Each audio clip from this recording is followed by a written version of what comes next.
Hi, this is Dave Soloway.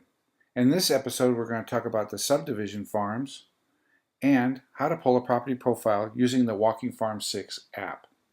Remember, we have to download the app from the App Store, and we have to have a Chicago Title Premier Services or GPS username and password. So we're going to go ahead and open up the app. And remember, we have to put in our username and password and then click Login. And we come to the familiar home page.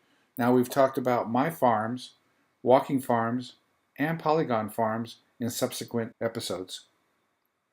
But in this episode, we're going to talk about subdivision farms and property profiles.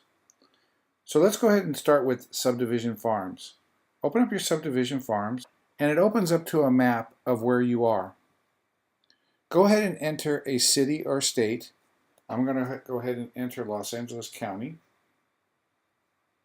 And I'm going to click Go. And it's going to show me all the subdivisions in Los Angeles County. Now when I say subdivisions, these are tracts. These are housing tracts by name. So what we're going to do is we're going to go ahead and pick one of these. I'm going to pick this one right here. And it tells me this is Los Angeles Elysian Valley. And we notice the turnover rate is 4.64%. Now we can cancel and look for a better turnover rate area, or we can go ahead and create the farm. So I'm going to go ahead and create the farm. It names it for me, so I'm just going to leave it, and I'm going to hit OK. And it loads. In this page, it's going to go ahead and count the records, and it's going to give me the turnover rate for the 12 months and 24 months, just like on the Polygon farm. Now we hit Next again to see the owner-occupied and renters. Now this might take a few seconds to load. And there it's loaded. Now I'm going to zoom in a little bit. And I can see all the properties, remembering that green are owner-occupied and red are renters. Now what I'm going to do is I'm going to go ahead and go back to menu. And it's going to pull up this farm and all the records. Now it's presented all the records to me in list view. Now I can also look at these in map view if I want. If I click on map view, it takes me to map view. Zoom in a little bit, and I can go back to list view. We can also start the farm by clicking on Start Walking, or just click on any address you want in the list and it'll start right there. Now again, I'm not going to go over all the details because we've done that in previous episodes. Now one more thing I want to show you is if we go back to My Farms, and you click on it, and you'll notice the different colors. Now we have three different kind of farms in here. We have the blue, which are subdivision, we have green, which are polygon farms, and red, which are walking farms. So now you can see the three different colors, and you can see the ratings on the left-hand side. Now let's talk about property profiles. If you go back to the main screen and you click on property profiles, you'll come to a screen where you can put in an address, APN, owner's name, take a photo, or advanced.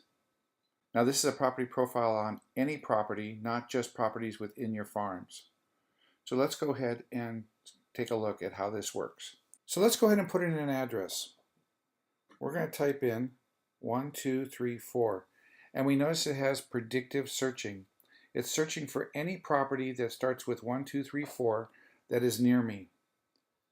And I'm going to go ahead and put in Main Street. And it's finding all the 1234 main streets. I'm going to pick this one on the bottom with 1234 South Main Street. It's going to search, and it finds that property. I could click on that property now, and it's going to pull up a property profile for me. And now I can scroll down and see all the property information about this property. We have comparables, we have tax information, we have nearby properties, and then all the way at the bottom it has a plat map.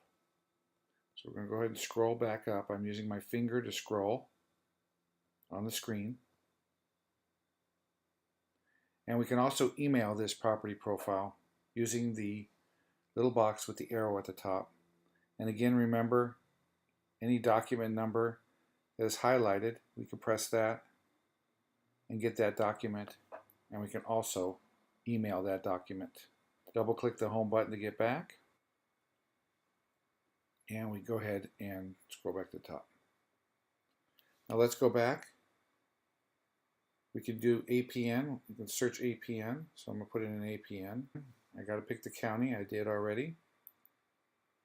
And I hit search. And that same property comes up. Owner's name. Owner's name I could put in first name or last name. I'm just going to put in Smith. I have the county of Orange. Return. Hit search. And I have all the Smiths, addresses where all Smiths are within that county. Go back, and we can do take a photo. Click on take a photo.